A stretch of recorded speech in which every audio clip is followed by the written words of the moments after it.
And it's time for the SummerSlam giveaway. Up for grabs this time around is an official WWE Classic dual-plated tag team replica belt. To gain entry into the draw, all you've got to do is make sure you subscribe to the Hazard F5 YouTube channel. Go to the video in the pinned comment section below, like that video and comment on that video with your favorite WWE tag team match of all time. If you'd like additional entries, always become a YouTube member. We do 2 additional draws, or a Patreon member over at patreon.com/HazardF5, where you gain additional entries depending on your tier. If you'd like these giveaways to continue, please consider using my affiliate links for WWE Shop and Euroshop in the pinned comment section and my video descriptions. By using those links, I get a small percentage of the purchase made at no extra cost to you. It also makes WWE aware of my engagement with my viewers, which has resulted in my partnership with WWE Euroshop this year and allowed me to do these additional reviews and these giveaways. The draw will take place the Monday after SummerSlam. Good luck to everyone.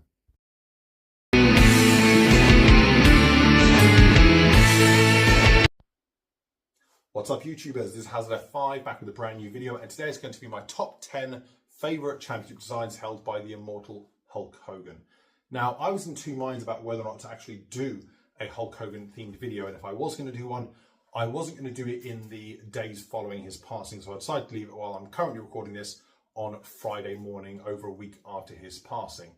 And I personally am an individual who can separate the character on screen of Hulk Hogan and the man behind the character, Terry Bollea. Now, I am capable of doing that. I know that others aren't, and that's absolutely fine. No one in this world can tell anyone else how to feel. So if you cannot separate the characters, or you cannot appreciate the character of Hulk Hogan, that is absolutely fine.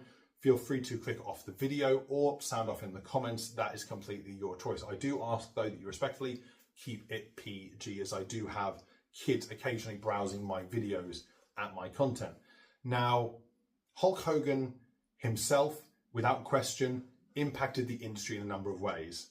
He was the reason that the wrestling boom of the 80s took place with Hulkamania, and the resurgence in the dwindling business of the 90s due to his heel turn at Bash the Beach 1996 and the formation of the NWO.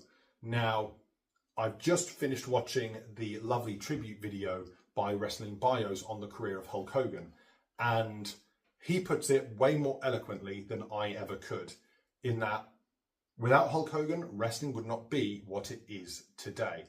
And the argument can be made, sure, that Hulk Hogan was the reason for the wrestling boom in the 80s. However, if Hulk Hogan hadn't been around, Vince McMahon would have handpicked someone else and put them into that slot. Maybe wrestling would have been as big as it is today. Maybe it wouldn't. Maybe it would have been even bigger. Who knows? But ultimately, it wasn't anyone else. It was the character Hulk Hogan.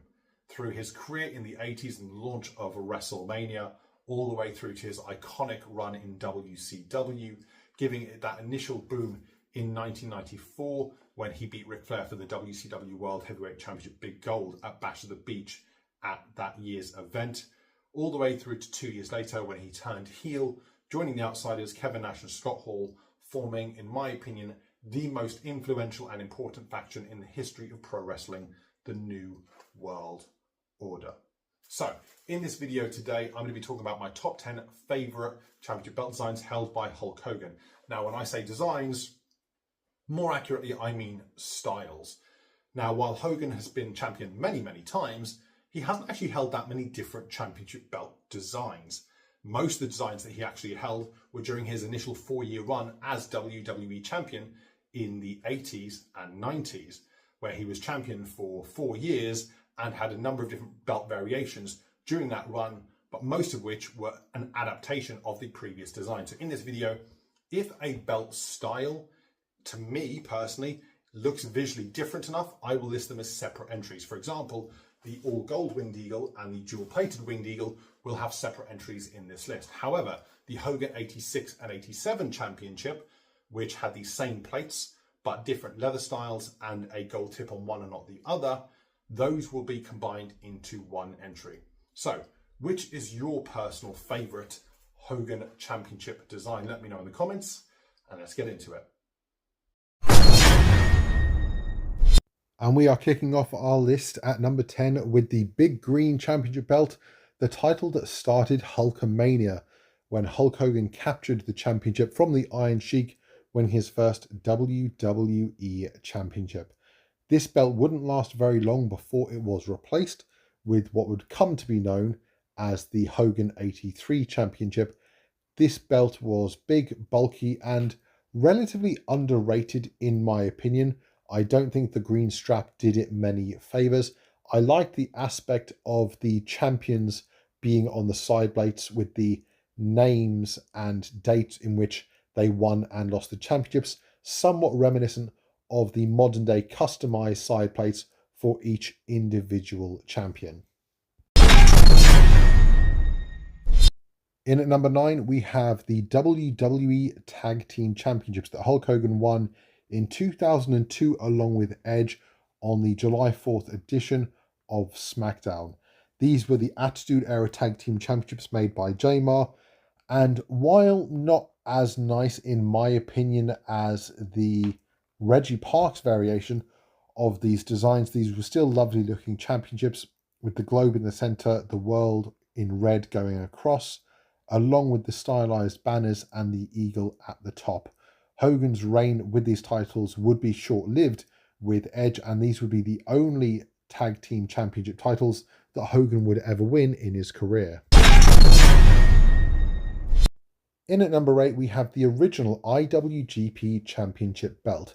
While small in stature, this was a gorgeous looking championship with the circular main and side plates. The globe in oval form behind the IWGP lettering looks absolutely wonderful, with the sunbeam patterns protruding away from behind the globe towards the top part of the main plate, and the textured lowered half really complement one another, along with the multiple coloured stone designs. While this is a very underrated championship in my opinion, it does get compared to the IWGP V2, the Crown Belt, V3, Brock Belt, my personal favourite, the V4, the gold standard in many people's minds, and even the much larger and louder V5. This belt often gets forgotten about. In at number 7, we have the Hogan Mystery Belt that Hogan only wore on a couple of occasions at non-televised events in October of 1986. Obviously, this design is very similar to other designs like the WCW Six-Man Tag Team Championships and later the, in my opinion, far superior Ring of Honor Television Championship design made famous by Jay Lethal. This particular one featuring a photograph of the champion in the center of the main plate. One design aspect that really knocks this down a peg. If it hadn't been for that particular aspect, this might very well be higher on my list. In at number 6, we have the Hogan 83/84 Championship. This design, of course, will be later adapted more appropriately and better, in my opinion, to the NWA Classic Television Championship belt. Now, of these two design variants for the WWF Championship, I personally prefer the 84 version, only because you can see the design aspects a little bit better with the addition of the black paint, whereas a lot of the design aspects are hidden when you've got the raised banners and the painted recessed lettering on the original 83 Championship.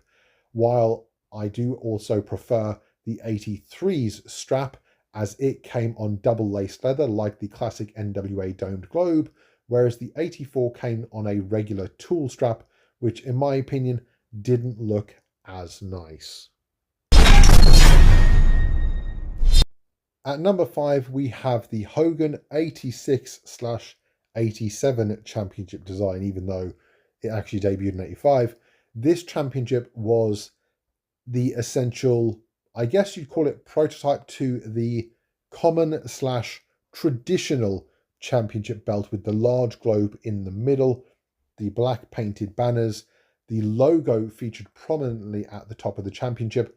This was the first televised WWF Championship to actually bear the company's official logo, due to the Hogan Mystery Belt never actually making it to television. This championship was dual plated and looked so good. It was one of the few championships that me personally believes that the flags on the side plates actually complement the design very, very well. They don't look too out of place and too gaudy like I feel like they do on some other versions of championships. In at number 4, we have the all gold variation of the classic Reggie Parks WWF Winged Eagle Championship.